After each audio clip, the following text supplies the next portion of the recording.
Arestado ang isang umunong illegal recruiter na nambiktima raw ng mga kababayan nating gustong magtrabaho sa Canada. Ang ilan sa mga naging biktima umano nagpunta ngayong umaga sa Camp Crame kung saan nakakulong ang suspect. Live mula sa Quezon City, lagi una ka sa balita ni Bam Alegre Exclusive. Bam!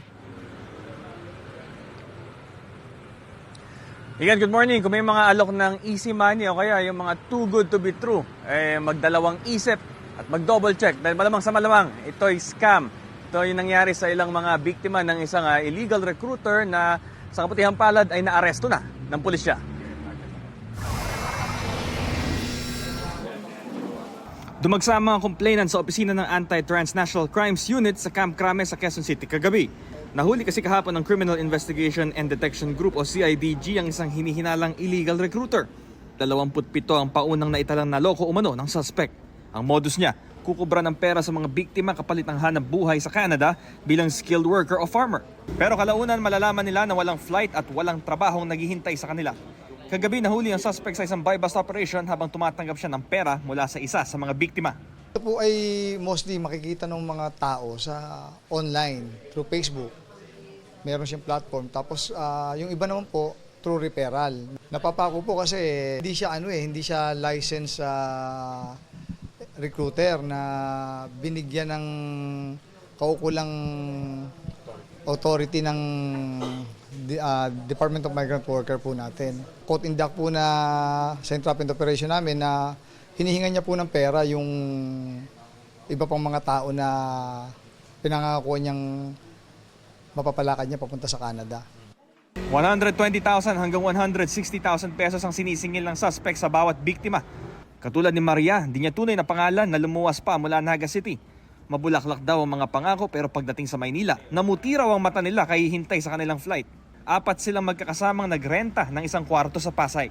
In-explain niya po sa amin na kami po ay magtatrabaho po sa Canada bilang farmers. Tapos may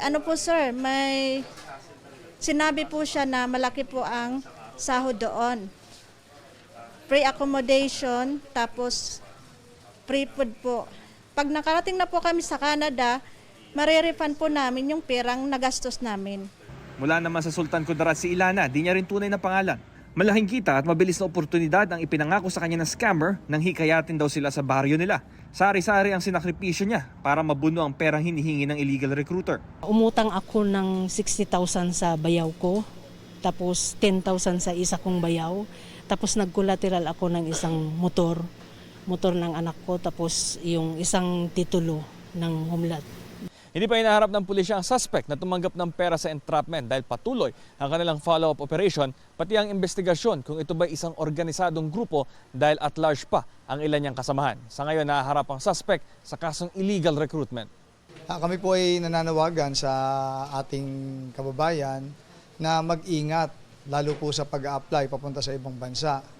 Dahil marami nga pong ganyan, nagpapakilalang legit na recruiter, pero hindi naman po pala sila licensed ng Department of Migrant Worker.